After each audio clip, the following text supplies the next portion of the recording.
So glad to be here. I think this is our first attendance here at the Metals Investment Forum. With the lovely weather out there, we weren't sure what to expect in terms of attendance, but thank you all for joining us on a sunny, beautiful day in Vancouver.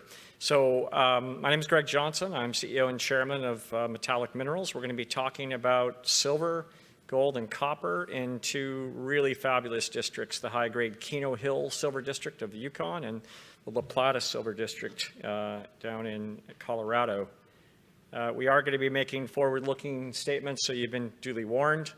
So our model here, we started putting together a new group called the Metallic Group, really at the bottom of the bear market. Myself and a number of other original co-founders of NovaGold came together, and we said we want to build a new platform, basically companies that will be able to take advantage of the bear market to acquire potentially world-class assets and drive value by applying our expertise, our exploration models, and new technology to be able to develop assets like we did in NovaGold that were the kind of assets the majors would be interested in. And I'm pleased to say that with the three companies we now have, Metallic Minerals, the silver-focused company, Stillwater, Critical Minerals, our battery metal and platinum group element, and Granite Creek, we've got 4 assets that I think have the potential each to be world-class assets that we've acquired over the last 4 or 5 years.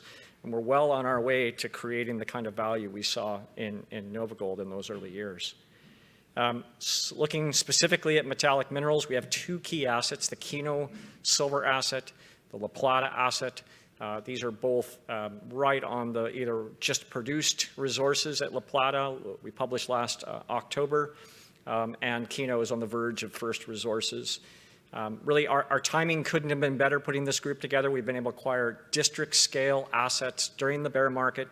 We've pulled together a team with deep expertise in these type of deposits. We're backed by investors like Eric Sprott, US Global, and others who know the mining industry. We've got a strong balance sheet. We've been able to raise money during these tough markets and be able to put that money to work at the drill face.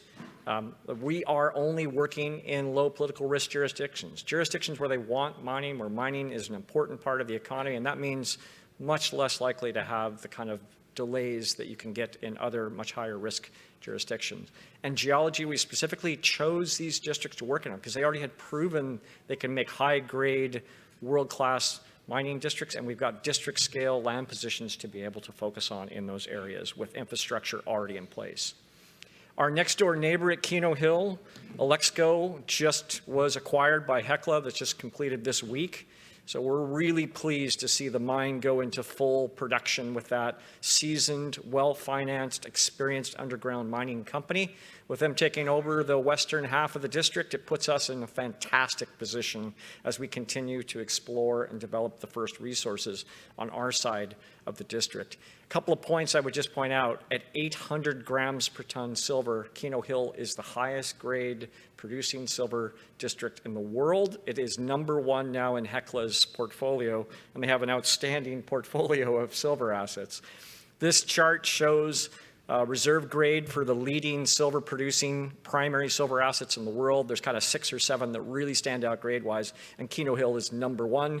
#2 is Greens Creek, also owned by Hecla, and #4 or 5 there is Lucky Friday. So, this is really a key acquisition for them, and we think it really highlights why Keno Hill is a unique asset in a low political risk jurisdiction. So looking at a map of the district, it's a huge area, 35 kilometers from the westernmost producer at Silver King to the easternmost producer at Cobalt Hill. Historically, most of the production has been focused on the west, where you had better exposure. The veins were literally sticking out of the hill. So those orange circles you see on the map on the western side, the green property highlighted with Hecla, those have produced over 200 million ounces over the last 100 years. And the yellow circles represent the new resources and reserves, the discoveries made by Alexco over the last 10 years. The small red circles represent the historic high-grade mines on Metallic Minerals holdings, shown in the orange. And those red circles are outlining the areas that we've been focusing our exploration on over the last several years. So we've identified 5 target areas that are now moving towards initial resources. We've got another 10 targets where we have new discovery holes that are showing ore grades of reminable lifts, Keno-style high grade. We've got 20 targets that are basically multi-kilometer scale soil anomalies that we're just starting to test. So the geology doesn't stop just on the western part of the district. We're basically following these trends, these mineralized productive trends from the west into the geology on the east. We're doing that boots on the ground grassroots work to be able to do the soil samples, the mapping, the rock sampling, and then going in and following that up at the drill. So this district has already produced 200 million ounces. There's 100 million ounces in the world's highest grade reserves and resources, and we're on the verge of delivering the first reserves and resources on the eastern side of the district, including the first ever bulk tonnage targets that may be amenable to open pit development. So switching to, in our last few minutes here, La Plata. This is our second kind of flagship asset. We're down in the southwestern US. This is a porphyry-related district, high-grade silver and gold historically in the world-class Colorado mineral belt that's produced almost 500 million ounces of silver historically, 50 million ounces of gold, and is currently being operated by groups like Newmont and Freeport with several major mines. We're at the very southern end of that belt, and we're pretty excited about what we're finding here. 56 drill holes, about 15,000 meters of drilling went into our first resource, basically 1 billion pounds of copper equivalent. That's about 15 million ounces of silver, and it's about 800 million pounds of copper, and it is completely open. We're just finishing our drill program, resource expansion drill program, but I'll just point out some of the highlight drilling here.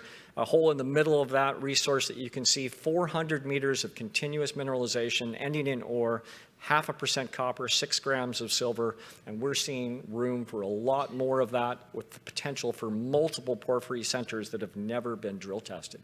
So it's an exciting development for us as a company. It takes us from an exploration stage company to a developer with a resource that's wide open, and we're hoping to add to this resource with our first resource at Keno.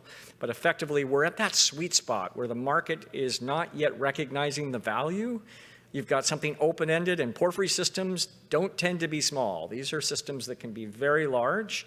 You can grow them rapidly, and these are the kind of systems that the majors are all going to be interested in a low-risk political jurisdiction. It's been an exciting couple of years for Metallic Minerals, starting the company back in the dark days of 2016. For those of you who've been in the market for a while, that was a challenging period. But we leveraged that tough market to acquire these district-scale assets in good jurisdictions where we saw potential. We worked quietly, doing the drilling, doing the sampling to be able to develop these targets. And over the last couple of years, we've been making new discoveries, growing the size of these targets, stepping off and moving towards first resources with our first resource published last year. This year, we just wrapped up a major drill campaign at Keno Hill. We're hoping that that's going to push us to the point of being able to deliver our inaugural resource at Keno of both high-grade and bulk tonnage silver. We delivered our first resource at La Plata last fall, and we're hoping that this year's drill program that we're just wrapping up is going to be able to allow us to grow that. So it's been an exciting period for us despite the challenging markets, but we are looking forward to being able to deliver a series of catalytic news events going into the fall and into early next year. As Peter mentioned, it's been a challenging period for silver. We saw a medium-term peak in the market, as many of you know, back kind of fall of 2020. It's been a 2-year consolidation in the sector, whether you're looking at bigger companies, producers, or whether you're looking at the explorer developers. But, you know, the sector's been going kind of sideways here for the last, year or so. We've been very closely following it, but outperforming the sector. And I think we're positioned after a 2-year consolidation in a long-term bull market that we're going to see a turn here at some point. Maybe it's this fall, maybe it's early next year, but I don't think it's that far ahead. So this is an opportunity for you as investors, if you're interested in silver, to pick up value in the marketplace. These companies, many of them are half the price or even lower than they were a year ago, 2 years ago. So high quality names in silver today, particularly early stage developers, companies with new resources. This is an excellent market opportunity for you to take advantage of. We may see tax loss selling. There may be on sale signs going up all over. So I encourage you to do your homework, take a look, read good newsletters like Peter's, and pick up value here in this market today, because I think you're going to be well rewarded in the next, look out there 2-3 years. We always tell investors, I know the silver price goes up and down every day, and that's probably the biggest factor on our share price, but look out 2-3 years. Let us and our teams do the work we can do that we've demonstrated in the past with companies like Nova Gold, and I think we're going to be able to deliver you outsized gains with high leverage to silver price and high leverage to development value going forward. So with that, I'll just highlight, the company is well funded. We've got about $4 million in the treasury. Eric Sprott's our largest single investor. Management owns about 20% of the company that we've purchased through participation in financing along the way. We're in a great position here, $50 million market cap, to be able to stand out from the crowd. New institutional investors, groups like Crescat and others, are starting to put funds that are silver focused together. And I think this is going to be a time to be really looking out for high quality silver names. So with that, we'll, I guess we'll wait for Q&As. They're going to follow in a second session. So thank you very much for your time today.